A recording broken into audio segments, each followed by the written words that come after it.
Buenos días, hermanos. Vamos a seguir con nuestra clase de Zacarías. Claro, déjenme ver si encuentro el control. ¿Estará por allá el control?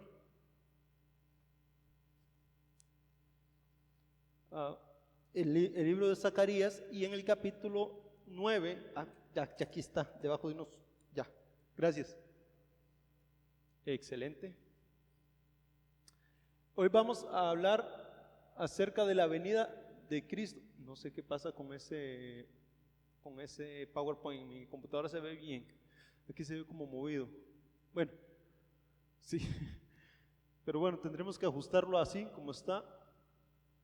Debe ser el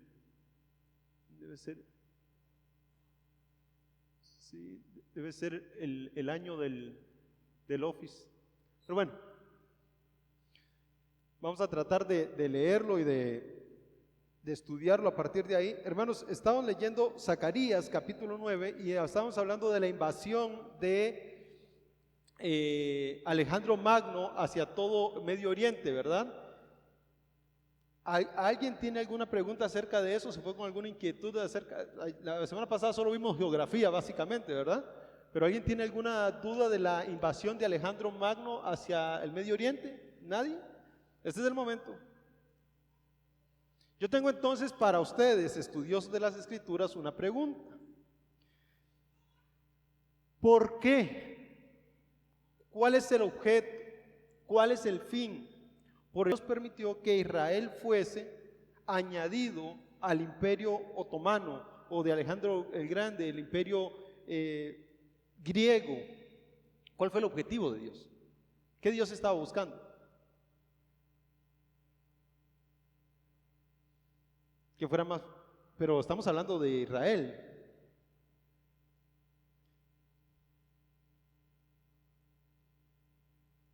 ¿Cuál fue el objeto del plan eterno de Dios? El idioma, unificar el idioma, ¿qué más? Cuando pensamos en Israel, hermanos, no debemos pensar en que Dios se ha olvidado de su tierra, sino, y en el mundo entero debemos pensar en que Israel solo es un eslabón más en el plan eterno de Dios. Y Dios permitió que Israel fuese añadido a la población griega porque el fin de Dios es más grande que el mismo Israel. El plan eterno de Dios es más grande que el mismo Israel. Entonces, esto nos va a solucionar muchos de los conflictos que nosotros tenemos en nuestra mente. Y preguntamos, ¿por qué Dios permitió que Israel fuese a Babilonia? Porque Israel es más pequeño que el plan eterno de Dios. Es solo un eslabón más en el plan eterno de Dios. ¿Por qué Dios permitió que Israel, Jacob, no hablemos de Jacob, persona, Israel, descendiese a Egipto con sus 11 hijos, el otro ya estaba allá, y sus descendientes? ¿Por qué los llevó ahí? ¿Cuál fue el objeto de llevarlo a Egipto? ¿Perdón? Pero él no podía preservarlo en Canaán. Pero Dios era proveedor.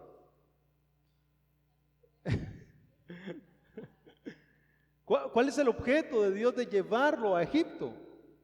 Bueno, primero, cuando Dios le hace la promesa, ¿por qué razón le dice que los va a llevar como esclavos? Porque luego Israel va a venir a juzgar a los pobladores de ahí, cuando Dios le dice a Abraham que serán 400 años esclavos. Pero no solamente eso, es el crecimiento del pueblo. Ahora, ¿no podían hacerlo en Canaán? Podían hacerlo en Canaán. Pero no son los planes humanos los que son mejores los planes de Dios. Israel solo es un eslabón más en el plan eterno de Dios. Israel sirvió para juzgar a Egipto, sirvió para juzgar a los paganos de la tierra de Canaán y sobre todo sirvió para que el evangelio creciera en medio de pueblos que ni siquiera lo conocían a él. Entonces, Israel fue siendo lumbrera por donde se movía. Fue a Egipto, fue lumbrera del poder de Jehová. Salió por medio del éxodo, fue lumbrera del poder de Jehová.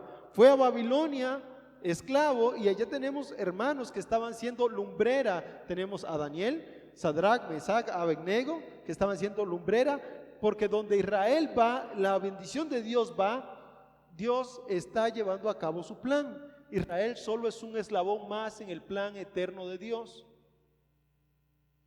Esto también tiene que hacernos un poco más humildes a nosotros. Dios no depende de nosotros. Nosotros somos un eslabón más en el plan eterno de Dios. Y eso es lo que vamos a estar meditando hoy. Usted y yo solo somos un eslabón más en el plan eterno de Dios. Es decir, somos dispensables. Dios puede sacarnos. Pero en el plan eterno de Dios, Él se glorificó en llamarnos hijos, en llamarnos iglesia. En el capítulo 9 del libro de Zacarías encontramos esto y vean lo que dice la palabra de Dios.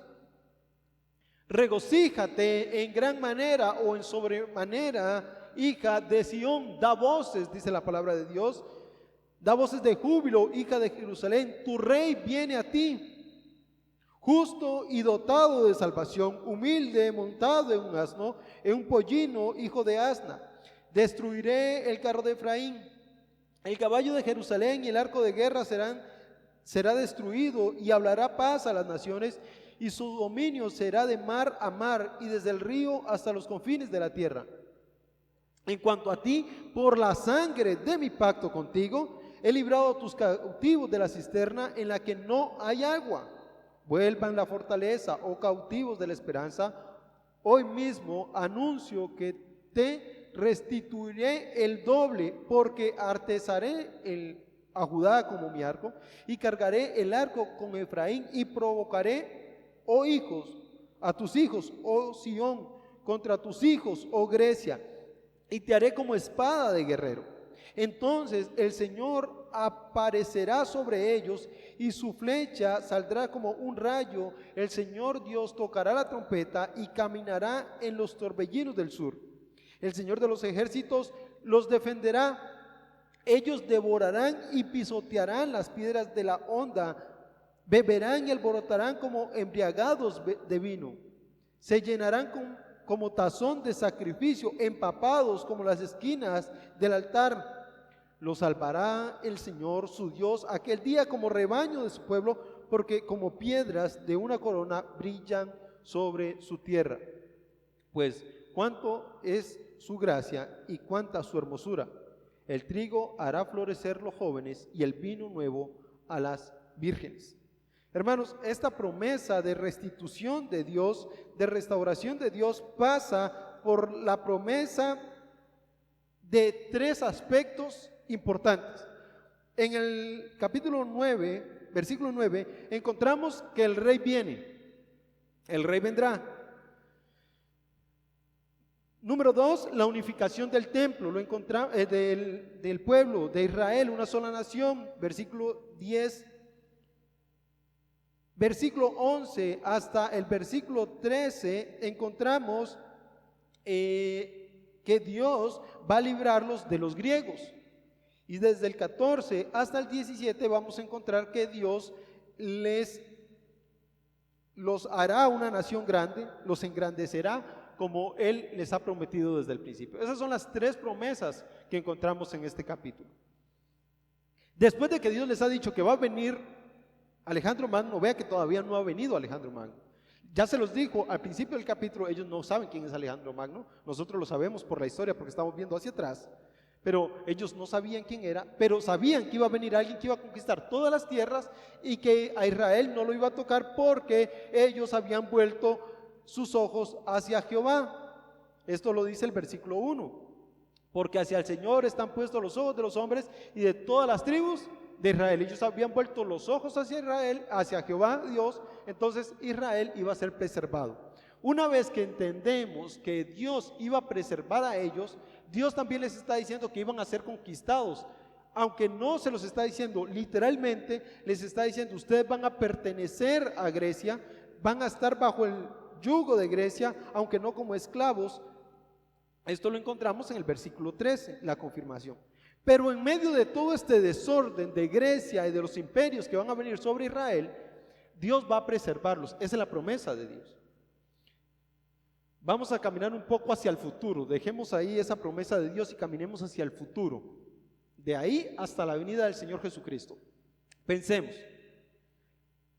¿cuándo o en qué momento de la historia Dios dejó de preservar a Israel desde este momento que le está prometiendo esto hasta la venida de Jesucristo?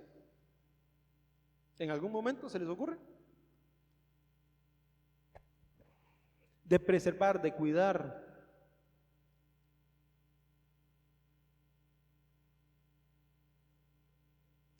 Ellos siguieron en su tierra, no fueron llevados a otras naciones, el templo continuó ahí y a pesar de por su propia necedad fue sacrificado un cerdo en el altar y puesto un altar de Zeus, que es básicamente lo que vamos a ver en el capítulo 13, Dios les dio la fuerza para rebelarse contra Grecia y restituir el templo porque Dios les dijo que los iba a guardar.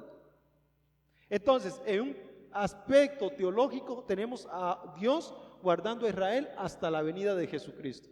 Ahora, vean que Dios les está prometiendo que va a venir el rey viene. Cuando se presenta ante los judíos, Él dice, he aquí el Cordero de Dios que quita el pecado del mundo. Y cuando van entrando a Jerusalén, en la entrada triunfal hacia Jerusalén, Hosana, bendito el que viene en nombre de Jehová, y crucificado es crucificado como el rey de los judíos. Entonces el rey estaba ahí.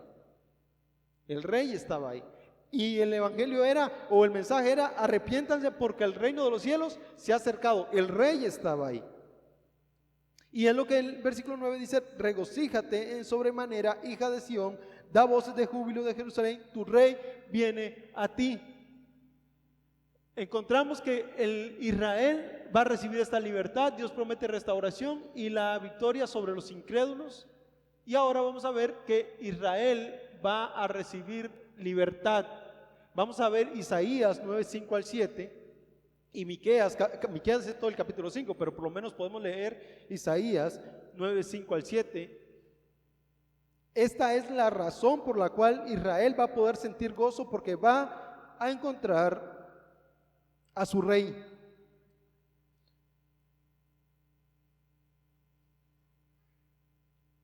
¿Alguno que lo tenga?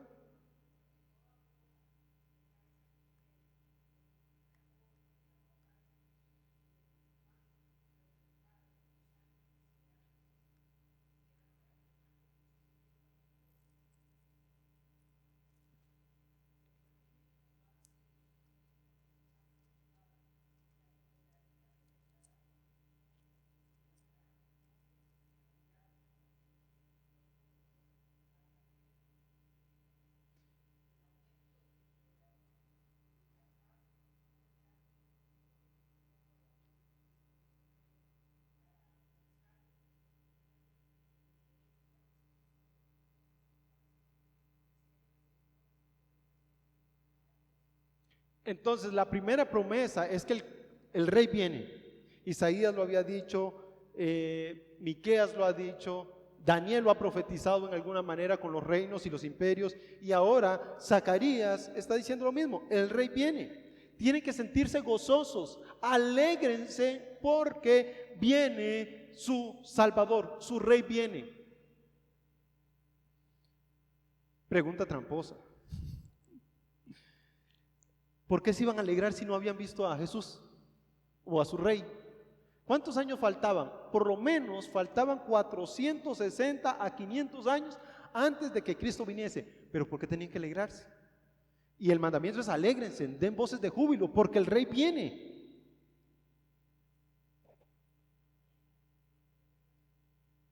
Porque es una promesa y qué? Y porque Dios es fiel para cumplir lo que ha prometido. ¿Por qué más?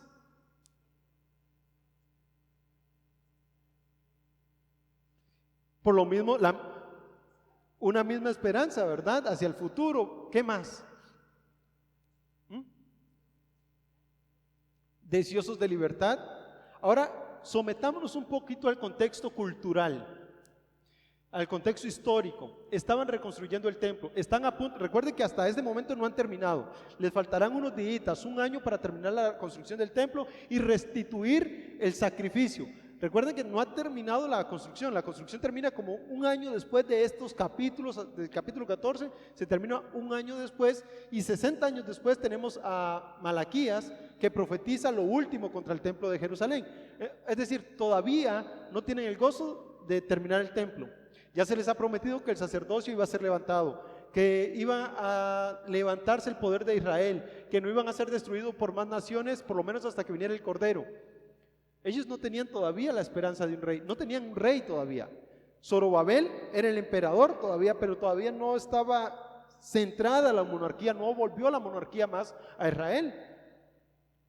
La monarquía no volvió porque luego, desde ese momento hacia adelante, empezaron a venir pueblos y no dejaban que hubiese un monarca sobre Israel.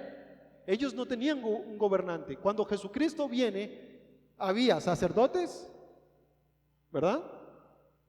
Pero no había rey. Y entonces faltaba el oficio del rey. Lo único que le faltaba a Israel era el rey. Porque Jesucristo, ¿cuáles eran los oficios de Jesucristo? ¿Ah? ¿Sí? ¿Sí? Pero sus oficios reales desde Israel, sacerdote y rey. Y ellos tenían sacerdote y no tenían rey. Y Zorobabel iba a ser el emperador de ellos, o el que los iba a gobernar por un tiempo, pero eso se diluyó apenas creció Grecia. Y luego de Grecia vinieron los romanos, no había rey. Y Dios les está diciendo, su rey viene. Va a llegar el momento donde Israel va a volver a ser tan grande que van a tener rey sobre ustedes, sobre las naciones. Y esto debería llenarlos de gozo. Va a ser restituido el antiguo Israel como ustedes no lo han conocido, pero como sí lo conocieron sus padres. Ahora, ¿esto no era de gozo para ellos? Por supuesto que era de gozo para ellos. Iba a volver a ser aquel gran imperio, aquella gran nación que Dios les había dicho que iban a ser por todos los siglos. Esto era lo que Dios les estaba prometiendo. Viene su rey.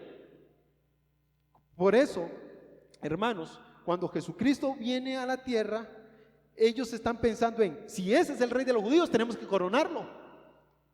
Y están deseosos de coronar a Jesucristo porque les falta el ministerio, el rey, les falta esa persona que los dirija en la batalla, que los dirija en la guerra, que los dirija en lo político y que los vuelva a ser una gran nación. Y cuando Jesucristo dice, yo soy el rey de los judíos, listo, denle la corona. Y Jesucristo, no es así. No es así. Pero ellos estaban deseosos de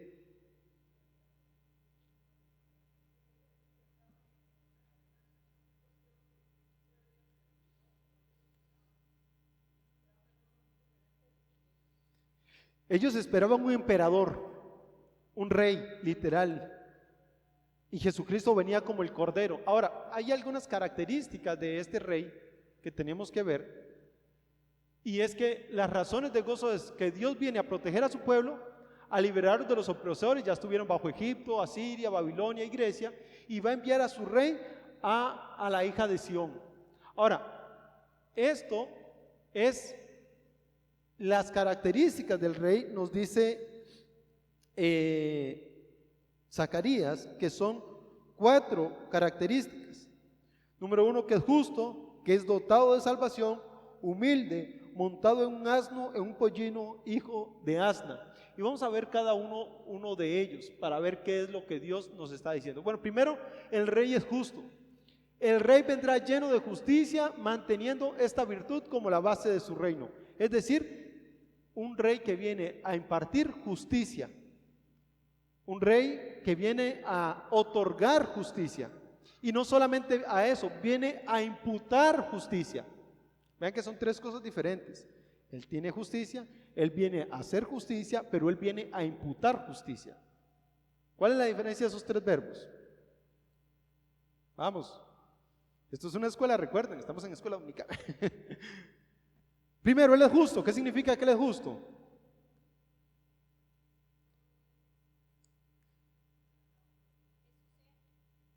Que le da a cada uno lo que corresponde. ¿Perdón? Es intachable, que hace todo en base a la ley y a la rectitud.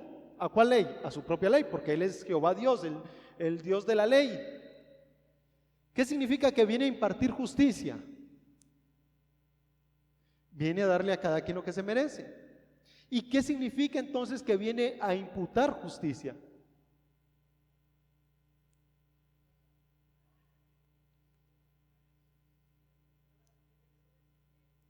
¿Perdón?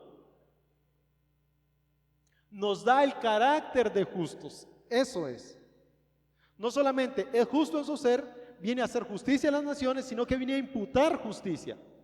Nos hace justos delante del Padre por medio de la redención en Cristo Jesús. Entonces no solamente es justo en su ser, justo en sus obras, sino que tiene el carácter de justificar.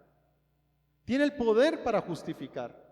Esto es lo que hace Dios en sí mismo. Y por eso Jesucristo es el Rey justo. Todo su ser es justicia. Los que se van al infierno porque es la justicia de Dios. Y los que se van al cielo porque la justicia de Dios fue imputada en los pecadores. ¿Sí? Esto significa que tenemos un Rey justo. Todo lo que hace es justo, es recto. Él es justo en todo su ser. Ahora entonces yo les pregunto, ¿por qué el mundo está tan empecinado en pensar de que Dios no es justo? Dice, ¿por qué Dios me hace esto? ¿Por qué Dios hace esto o aquello? ¿Por qué Dios permite las inundaciones en Guanacaste? No hemos visto el sol en 15 días, pobrecitos nosotros.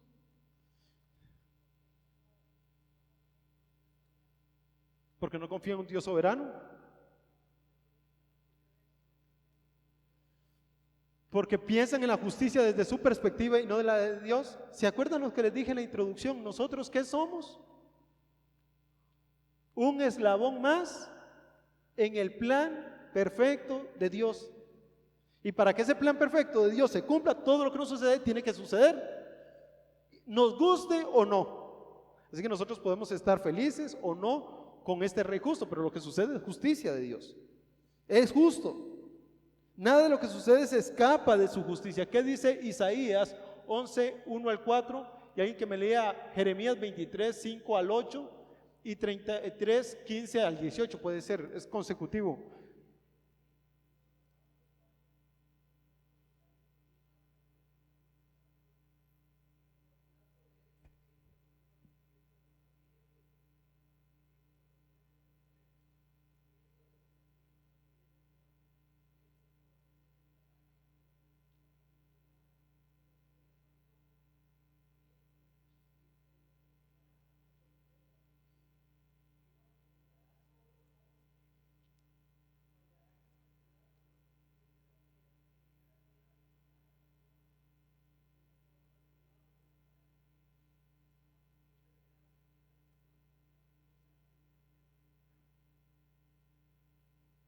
¿Sí? Esa es, la justicia está ceñida a sus lomos. Juzga conforme a la justicia. ¿Qué dice Jeremías 23, 5 al 8? Marco. Sí, lea por favor.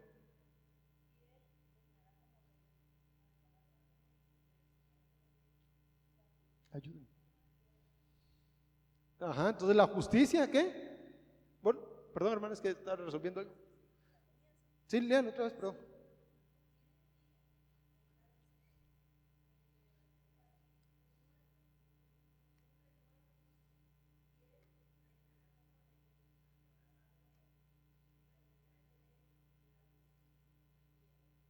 Esto es, este es el nuevo rey que va a practicar justicia sobre la tierra. ¿Y qué nos dice 33, 15 al 18? Usted puede leer el resto del capítulo, pero hoy no tenemos tan...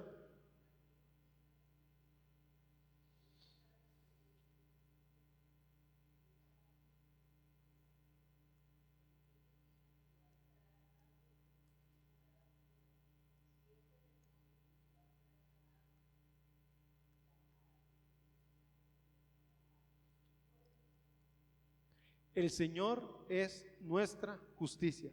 Y esto es, la promesa de Jehová es traer justicia a las naciones. ¿A cuáles naciones? A las naciones todas. Todas las naciones recibirán justicia. Ahora, vean que la promesa que Zacarías está dándole a Israel no es una promesa nueva, que se la sacaron así de la manga, es una promesa que poco a poco se ha venido diciendo, se ha venido venido repitiendo una y otra vez, de manera que cuando el Rey justo aparezca, todos deberían estar esperando la justicia de Dios. Dios no es que lo dijo por ahí una vez, pero no, lo venía repitiendo cada vez que aparecía un profeta, decía, la justicia de Dios viene, el justo juez viene, viene el Rey justo a gobernar. Y esto es maravilloso porque Dios se lo dice a Jeremías, se lo dice a Isaías, se lo dice, vean, Isaías predica mucho tiempo antes de Jeremías. Jeremías predica antes del exilio babilónico. Luego se han ido 40 años a Babilonia y ahora han regresado, y se lo dice a Zacarías cuando han regresado. Dios está comprometido en traer su justicia sobre la tierra. Este es el compromiso que Dios tiene. Restituir justicia, porque es la tierra de Dios. No es la tierra de Israel, no es la tierra de la iglesia, no es mi tierra, es la tierra de Dios, y Él quiere restituir la justicia. Y para restituir su justicia ha prometido que el Rey justo vendrá. Y vino a imputar justicia. Ahora, justificados pues por la fe, dice Pablo, tenemos paz para con Dios por medio de nuestro Señor Jesucristo, o por medio del Señor Jesucristo, o por medio de Jesucristo, Señor nuestro, dice más bien Reina Valera 1960. Perdón, hermanos, es que tengo ahí una mezcla entre Nueva Biblia de las Américas y Reina Valera 1960. Entonces, justificados pues por la fe, tenemos paz para con Dios por medio de Jesucristo, Señor nuestro. Esta justicia se nos ha sido imputada, tenemos esa imputación.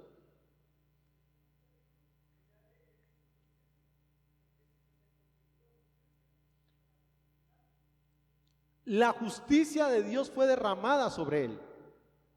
Eso sí. La ira de Dios fue derramada sobre Jesucristo.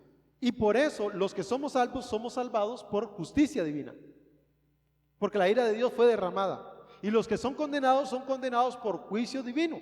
¿Por qué? Porque tienen que pagar su culpa. Y esto es lo maravilloso del Evangelio. Nadie puede salvarse por sí mismo. Podemos condenarnos, todos merecemos la condenación, pero el Rey justo puede imputar justicia.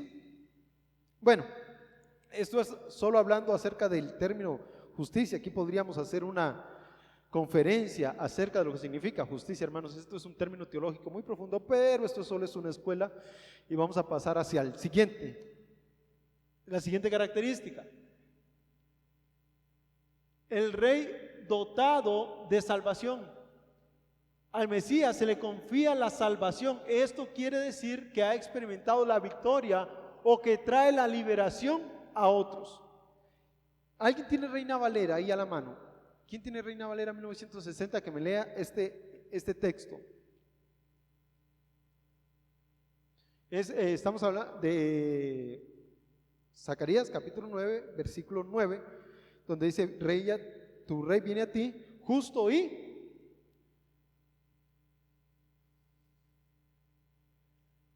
9:9. ¿Sí?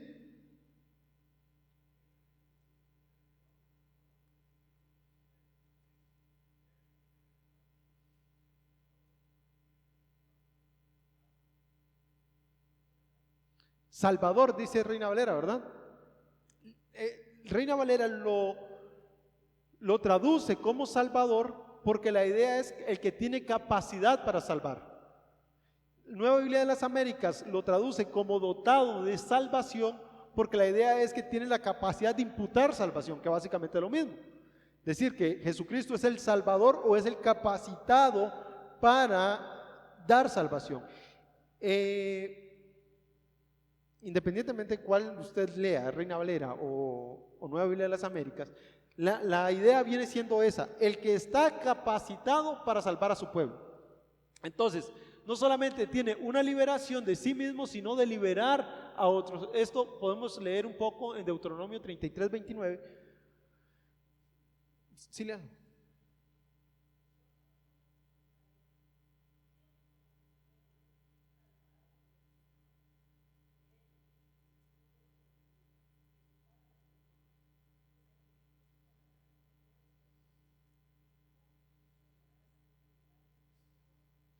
¿Ok? Tenemos que Israel tiene a un Dios salvador, que dice Salmos 33, 16 al 19.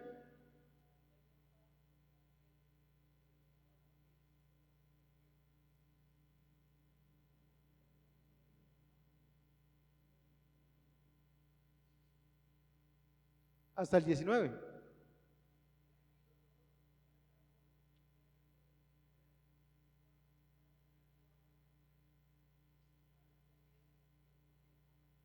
Entonces, es el poder de Jehová el que salva. La teología nos dice, simple y sencillamente, que Jehová es la fuente de la salvación.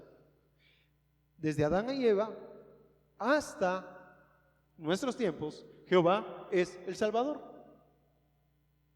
Ya está, Jehová es el Salvador. ¿Cómo se manifiesta Jehová Salvador en el Antiguo Testamento? En Caín y Abel.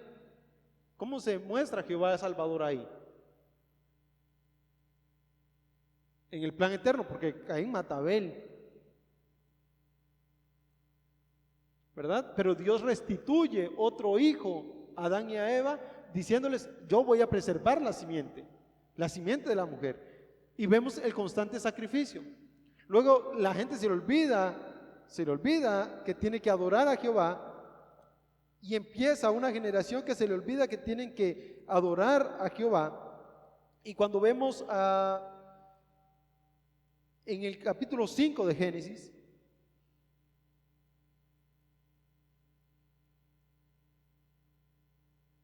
vean ahí,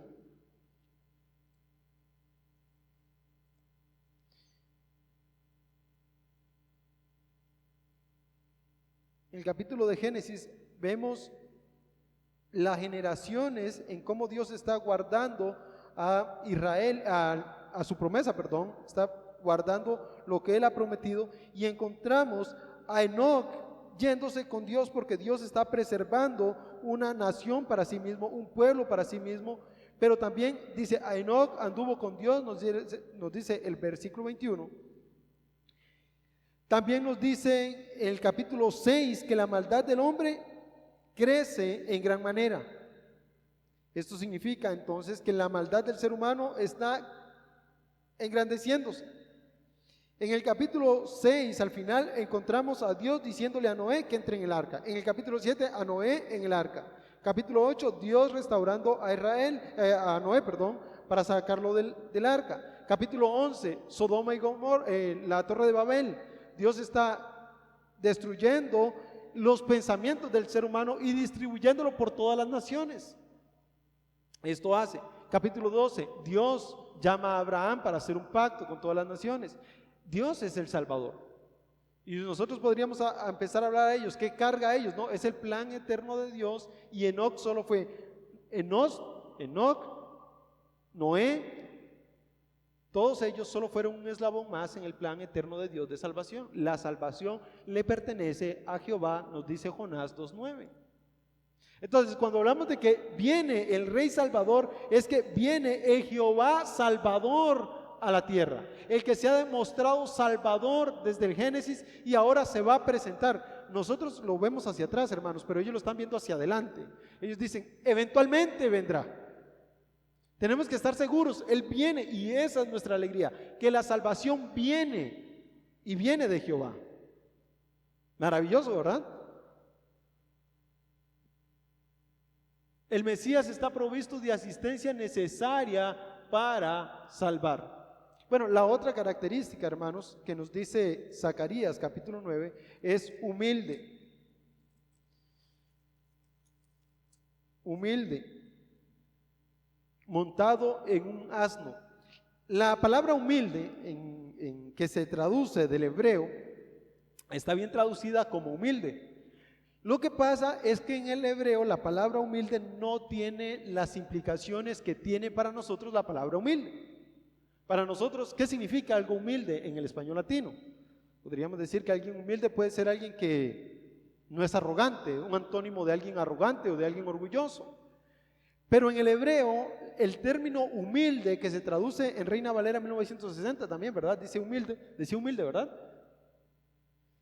Y también lo dice en la Biblia de las Américas, está literalmente traducido porque dice humilde. Pero la implicación, si lo lee otra vez Luis, por favor.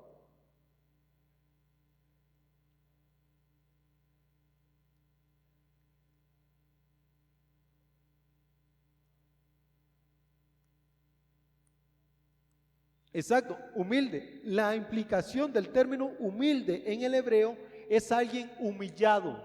Por eso dice que el rey viene humillado. Tiene el carácter de alguien que es pisoteado o alguien que ha sido degradado de su puesto, sacado de su lugar alto y puesto hacia abajo. Vamos a poner un ejemplo práctico para que entiendan el término hebreo que se traduce aquí. Significa degradar a alguien, sacar a alguien de un puesto de arriba para ponerlo en lo más bajo. Imagínense en el presidente de una empresa, ¿verdad? Cualquier empresa, la que usted conozca, y que llegue el dueño de la empresa y le diga al presidente: bueno, señor presidente, usted ha sido removido de su puesto. Y bueno, piensa el presidente: bueno, seguro me va a poner como gerente por lo menos o algo así. Y le dice: lo vamos a poner como un misceláneo. Usted se va a encargar de la limpieza del lugar. Y entonces ahora el presidente tiene dos opciones: y decir, yo no voy a soportar tremenda humillación y me voy de esta empresa, o decir el presidente: ok, voy a humillarme, voy a ser humilde y voy a ponerme a trapear, deme en el palo que yo me pongo a trapear. ¿Les parecería lógico que suceda eso? ¿A ustedes les gustaría que de pronto alguien llegue y dice: ahora usted va a estar en misceláneo, ¿verdad? Después de tener el puesto cumbre, el justo da en el orgullo, ¿verdad? Totalmente. Pero cuando Jesucristo, cuando se promete que el rey viene, se dice que el rey viene humillado. Es decir, degradado de su trono celestial a un siervo, totalmente. Y a un siervo sufriente, como lo dice Isaías. Isaías 53 nos dice que viene el siervo sufriente, ¿verdad? Todo el capítulo 53. Y Filipenses capítulo 2 dice que siendo a la imagen de Dios no se aferró a ella, sino que se humilló a sí mismo, haciéndose semejante a los hombres, y estando en la semejanza de hombres se humilló hasta la muerte, y muerte de cruz. Salmos nos dice que Dios se humilla al ver los cielos y la tierra. Dice que Jehová Dios se humilla al ver los cielos y la tierra. Pero fue más allá su humillación y vino y anduvo entre nosotros. Y vimos su gloria, dice Juan, gloria como el unigénito del Padre, lleno de gracia y verdad. Esta gloria de Cristo. Pero entonces ahora el Cordero que lo iban a ver humillado. Ahora empieza a tomar sentido la profecía. Porque cuando Jesucristo nace, ¿dónde? Ahora vamos a empezar con la Navidad. Yo sé que algunos de ustedes ya decoraron. ¿Dónde nace Jesús? ¿En un palacio? ¿En un pesebre? Humillado desde el nacimiento. ¿Dónde vive Jesús?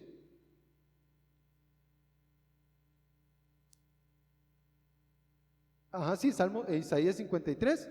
Ciertamente Él cargó con nuestras enfermedades, dice. Y entonces, ¿dónde vivió Él? En los pueblos más bajos de Israel. Tuvo que salir corriendo hacia Egipto para que se cumpliese la profecía: de Egipto llamé a mi hijo.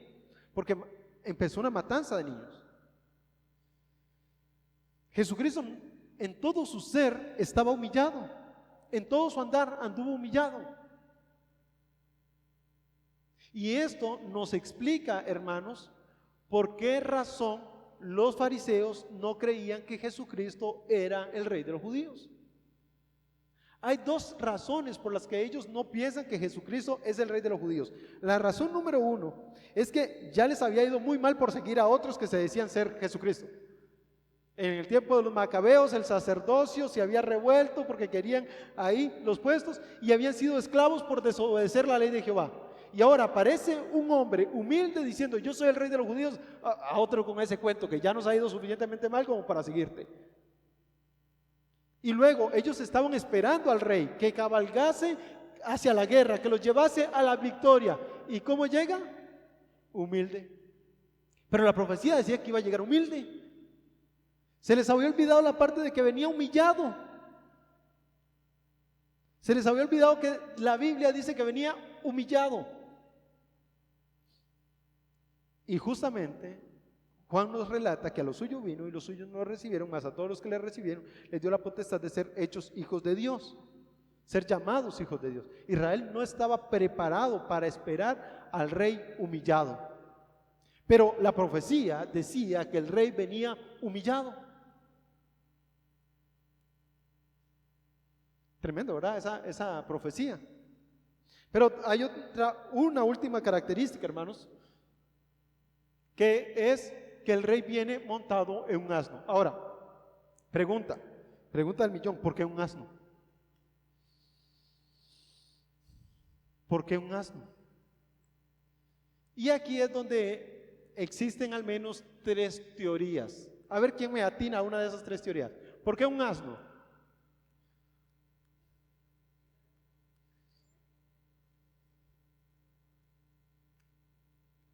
Sí, era un animal muy común, esa está muy buena. Era un animal de transporte. Cuando faltaban caballos, por supuesto, era su soberanía, hermano, lo estamos viendo. Sí, es lo que estamos diciendo, esa es la soberanía, ¿verdad? De Dios. Pero no, estuve buscando eso y no aparece esa. Bueno, eso sí, era un asno que nunca había sido montado. ¿Por qué un asno? Ustedes saben que los asnos, esa está en la profecía, eso era. Excelente respuesta. Ya me la habían dado allá, pero lo que el Señor dice es esto, o lo que la historia nos cuenta es esto más bien. Cuando en Israel no habían caballos, entonces se utilizaban mulas de carga. Entonces, eso es una de las respuestas posibles. No había suficientes caballos. Entonces, cuando no habían, en Israel empieza a crecer y hay escasez de caballos, empiezan a trasladarse en asnos y en mulas. Pero esto nos lleva a un segundo problema. Y el segundo problema es que sí habían caballos en el pueblo de Israel cuando Jesucristo viene. La otra razón que algunos piensan es que cuando llegaba un servidor del gobierno, servicio civil, vamos a hablarlo así, cuando llegaban los del servicio civil, entonces los del servicio civil no llegaban montados en caballos, llegaban montados en asnos. Entonces algunos dicen y atienden a que la razón por la que Jesucristo vino a la tierra era para representar el gobierno civil del mundo. Bueno, algunos apuntan hacia eso, pero leyendo un poco de historia de los judíos, llegamos al Talmud de los judíos, que nos explica por qué razón vienen montados en uno de ellos. Según ellos, no es una imagen de paz, sino una imagen de bajeza, como ya se ha afirmado, pues el asno no es un animal más pacífico que el caballo, sino peor. Es decir, no se trata aquí de que el asno es un animal pacífico. El rey no lleva ningún signo de poder y majestad terrenal, por lo tanto, no se funda su poder en poderes mundanos o en poderes humanos. Y esto es lo que representa, según creen los judíos, esto es una afirmación de su humildad, venir en un asno. Y ustedes saben que cuando hablamos de la humillación de Jesucristo, es que no tenía ni dónde recostar su cabeza. Y no entra como un caballo blanco, como lo dice Ageo, ¿verdad? Y como lo dice Zacarías, van a venir caballos blancos, caballos de guerra, caballos negros, rojos. No, entra en un asno, en lo que había. El asno es un animal, yo no sé si ustedes alguna vez han visto un burro, pero por algo a uno decían que uno se comportaba como un burrito, ¿verdad? Porque es indomable, hace lo que quiere. Entonces el asno lo que representa es eso, la humillación de Jesucristo en su ministerio terrenal, en su entrada como rey. Aun cuando ingresa a Jerusalén, en la promesa eterna de el rey viene, encontramos que viene humillado al punto de venir en un asno.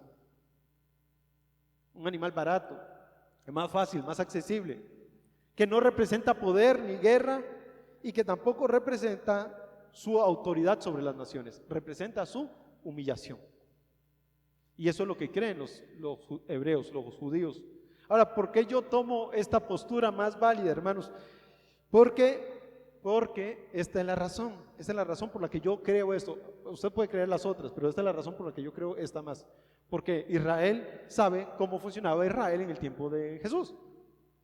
Nosotros podemos verlo desde una perspectiva occidentalizada y hablar de caballos y de humillación, pero ellos sí entendían la profecía y entendían qué significaba cada uno de ellos. Entonces, el rey viene montado en un asno representando su humillación. Y así es como se presenta el Salvador del mundo. El rey viene a Israel. Hermanos, solo quiero mostrarles unos mapas que traía para, no terminamos la clase de hoy, así que voy a enseñarles un mapa.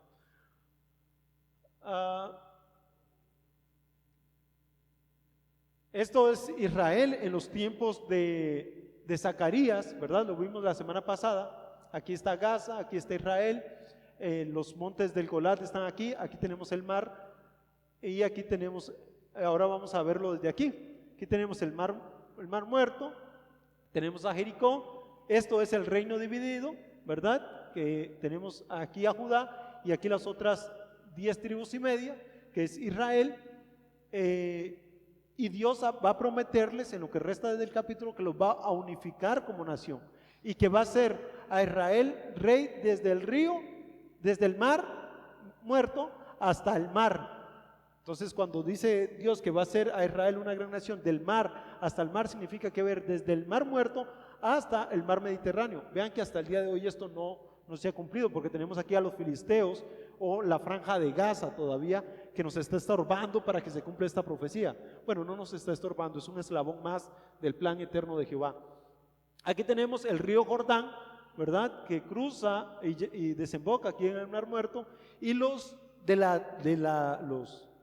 de Gaza, entonces ellos dicen que Gaza debe ser desde el río hasta el mar, es decir, ellos están peleando que todo Israel debe ser convertido en la tierra de Gaza, otra vez la tierra de los filisteos, a la que Dios juzgó cuando trajo a Abraham, a los descendientes de Abraham, a la tierra prometida. Pero Dios promete eso. Bueno, ahora sí, redúzcame un poquito la imagen, por favor. Esto fue lo que sucedió cuando Alejandro Magno invadió las tierras, así quedó su imperio. Vean que ya se está formando lo que a futuro sería el imperio romano, que iba a tomar toda esta zona, ¿verdad? Y luego, cuando terminemos este capítulo, vamos a ver este mapa. Y este es el mapa de la promesa de Dios a Abraham. ¿Qué dice Génesis 15:18? ¿Alguien que me lea ese pasaje?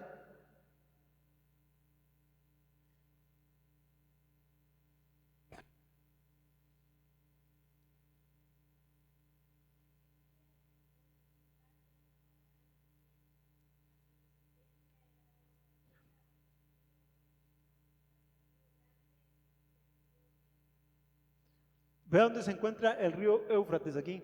Aquí baja. No es que me tiemble el pulso, es que sí me tiembla el pulso, hermanos. Aquí está el río Éufrates y ve dónde está el río Nilo. Esta es la tierra que Dios le prometió a Abraham. No la poseyeron toda. Es más, esto fue lo único que pudieron poseer. Vea todo lo que les faltaba. Ellos tomaron esta zona. Bueno, esta zona y parte de acá, y les faltó toda esta zona. Esa fue la promesa de Dios. Ahora, si las promesas de Dios son literales, hermanos, falta que se cumpla eso. Por eso es necesario que el rey venga a gobernar con justicia y con rectitud, y eso es lo que está esperando Israel. Hermanos, los israelitas todavía están esperando a su rey. A pesar de que ya se manifestó, ellos siguen esperando a su rey, porque va a venir el rey literalmente montado sobre un caballo a hacer justicia sobre la tierra y va a venir a gobernar. Apocalipsis 20 lo dice, literalmente se va a cumplir, y entonces va a restituir toda la tierra que ellos no pudieron conquistar, va a ser conquistada por el rey justo. Entonces, volviendo al tema principal que nos tiene aquí, el rey viene. Y el rey viene a su lugar, viene humillado, pero recordemos que lo que está sucediendo es que Dios está utilizando a Israel como un eslabón más en su plan eterno de redención para el mundo entero. Entonces, hermanos, no nos desesperemos por lo que le está pasando a Israel ahorita. No nos desesperemos por lo que nos está pasando a nosotros por ahora. Nosotros solo somos un eslabón más en el plan eterno de Dios. Y solo tenemos dos formas de ver esto. Solo hay dos formas. Con gozo y alegría, porque el plan eterno se está llevando a cabo a pesar de nosotros y a pesar de las circunstancias desfavorables que nosotros vivimos en la tierra, o vivirlo con gozo porque a pesar de lo que nos suceda, el plan eterno de Dios se va a cumplir. Entonces, yo no sé qué situación vive usted y usted probablemente no sabe la que yo vivo, pero lo que sí, yo sí sé es que somos parte del plan eterno de Dios. Y si a hoy usted se le pegaron las cobijas, se levantó de malas, se levantó con el pie izquierdo, con el pie derecho, no pudo bañarse, no le dio tiempo, tuvo que acarrear lo que sea que le haya pasado hoy, es parte del plan eterno de Dios. Independientemente como usted lo quiera ver, puede verlo con gozo y alegría porque es parte del plan eterno de Dios, o puede amargarse la vida. Pero si usted se amarga la vida, adivine qué, el plan eterno de Dios va a seguir porque es perfecto, justo, recto, santo. Las hojas de los árboles caen porque Dios dijo que van a caer, porque es parte de un plan eterno, santo, perfecto, inamovible. Tan inamovibles son las promesas de Dios como su plan perfecto. Así que, hermanos, gocémonos, porque nuestro Rey viene. Ya no va a venir un asno, va a venir a llevarnos entre las nubes, va a llevarnos a su presencia. Y lo que hoy sucede es necesario para que su plan eterno de redención alcance a más y a más personas, hasta que el último de los gentiles entre. Entonces va a venir el Rey por nosotros, pero Él va a venir. No nos desesperemos. Puede llover o hacer sol, pueden moverse los cielos y la tierra, pero aunque la tierra tiemble, no debemos de temer, porque nuestro Rey está gobernando el mundo. Él es el que está sustentando todo. Así que no se preocupen. La gente piensa que el mundo se va a acabar por el cambio climático. El mundo se va a acabar porque Dios dijo que se va a acabar, muy a pesar de nosotros. Es decir, que si nosotros queremos salvar el mundo, estamos fracasando porque Dios dijo que lo va a pulverizar. Y aunque nosotros queramos destruirlo, no podemos destruirlo porque el que lo va a destruir es Él. Y aunque llueva, truene, tiemble, caiga fuego sobre los cielos y la tierra, es Dios el que está en control. No nos olvidemos de eso. Dios les está prometiendo a Israel que viene una nación que va a juzgar a todos los pueblos, a todos sus enemigos, que Él los va a guardar, pero sobre todo que les va a dar a su Rey, que va a venir su Rey. Bueno, hermanos, solo vimos la primera parte de este capítulo 9, la segunda parte, y esperamos la próxima semana poder terminar. Oremos. Padre bendito, gracias te damos por tu palabra, gracias por animarnos, Señor, a través de tus promesas. Gracias porque eres fiel, justo y verdadero y nos gozamos en ello, Señor. Guárdanos y bendícenos para que nuestro corazón esté anclado en ti y sea tu nombre glorificado en todo, Señor. Te pedimos esto en nombre de Cristo Jesús. Amén. Buenos días, hermanos.